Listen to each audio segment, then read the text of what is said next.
to me, there's nothing better than just playing songs that people know and can sing back to you. It's the best. Tyler, it's great to see you. How are you doing?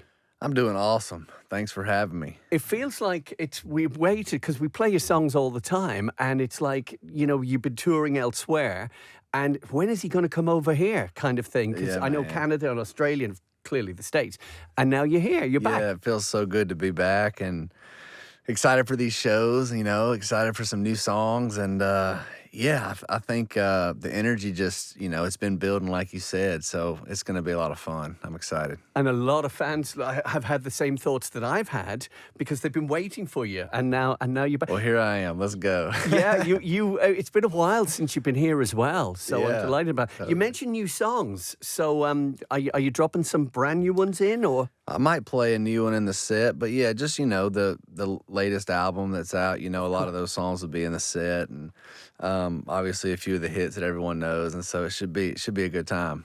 Well, it's funny, isn't it? Because and I wanted to ask you about this because you can be one can be part of a really successful group or duo or whatever, and then you can go solo, and it doesn't always go to plan. But you're the exception to that rule.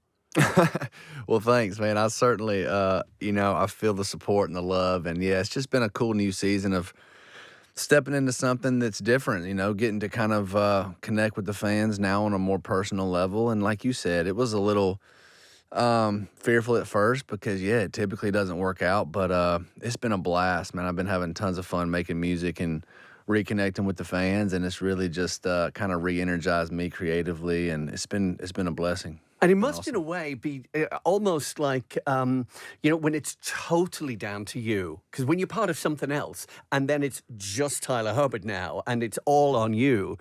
You mentioned a little bit scary, but it must have been really exciting as well. Yeah, I mean, very exciting. With that pressure comes the excitement as well, and the freedom and just the opportunity to kind of recreate something, and do it with your, most authentic self. And ultimately, in my mid-30s, I was a lot different of a person than I was in my mid-20s. And so it's, it's just really cool to kind of reset the stage a bit and make music that's real to me and music that can connect with my fans. So it's been a really fun season. I wanted to ask you as well, because a lot of people will know, but you're a very successful songwriter for other artists too. Have hits over the years like Jason Aldean and so on. When you write a song and you think, right, this is something special, and it's somebody else takes it on and they have a massive hit with it, does that make you go, I wish I'd have kept that and done it myself? Or are you Good just question. pleased because it's your baby? Most of the time, yeah, it's still kind of like, it's almost a bigger honor in a way to have another artist cut a song that you recorded. I don't know if it's just extra validating or what it is, but it feels really good from a songwriter's perspective, and that's what I consider myself first and foremost. And so, yeah, to be able to have another artist cut a song is an honor, but then make it a single, and then if it turns into a hit, it's even a bigger, accomplishment, if you will, in my opinion, than having a hit yourself. And so it's a unique feeling. Very, very rarely do I feel, envious or jealous of the song. Most of the time, I'll just start playing the song in my set if it's a hit and say I was a part of writing this song, and it's just more hits that we can play. So it's a win-win. Absolutely. Yeah, I hadn't thought of it like that because sometimes some artists, let's be honest, who don't have that many hits in their set, then have to start playing other people's songs to beef it out a bit. Whereas you're doing the opposite. They were hits with somebody else, but they're actually my songs. So yeah. Well, it's just nice to be able to tell the story of me as the songwriter and be able to kind of even explain to the general public what that looks like and how that works, and what it even means for another artist to record one of my songs and how big of an honor that is. And so it gives me a moment to just sort of showcase that part of my career and then play songs that people know, which to me, there's nothing better than just playing songs that people know and can sing back to you. It's the best. I've got to ask you, obviously, and I think you touched on this earlier, but are you going to play some songs from Florida Georgia Line's era too? Yeah, I need to look at what we're doing here. I know we have a shorter set, but I'm sure we'll throw one of the big hits in there for sure. Take people back. Oh, good man. At least one. Come on. Totally, for sure. Please. We usually do that just to have a moment, and it's a lot of fun. And again, it's just hits that people can sing and have a good time to. So that's what we're about. Brilliant. Well, that's good to know.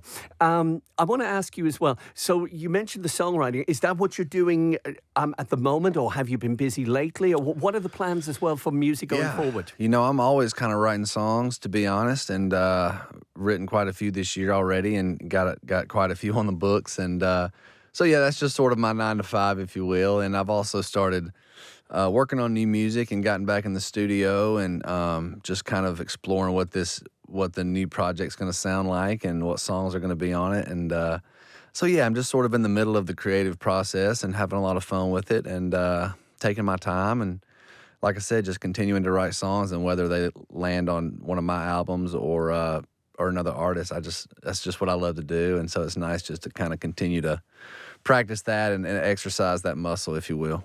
That sounds brilliant. You know, you just keep those hits coming, whether they're from you and singing That's it the or goal. or That's the somebody. goal. Just clear something up for me as well. And this tickled me back in when you released it, 5'9", Yeah. right, dedicated to your wife, right? Did you get the height a little bit wrong on that? I did get it a little wrong, yeah. I sure did. So, Did you get into trouble for that? she was actually a bit taller. She's actually 5'10", and so, but you know, she liked the song. The song ended up being a big hit, so no, she wasn't too upset about it for sure. But she did remind me, well, I'm actually 5'10", so I said, well, 5'9" rhymes a little bit better, so we had to roll with it. You know. And also that we wouldn't be the first guy in the world. I to was be, close. Yeah, absolutely. Close enough. Closer than some would be. Let's be True, honest. that's true. Yeah. Oh, that's fantastic. That's brilliant.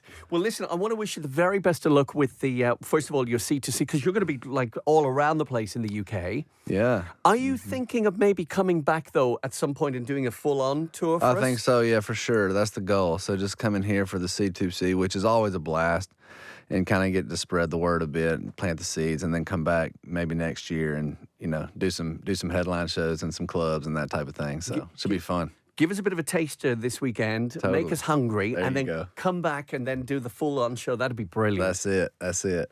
Well, thank you again for chatting with me this morning. Absolutely. No, it's been our pleasure. Thank you very much, Tyler. Of course, thank you. Have a great day.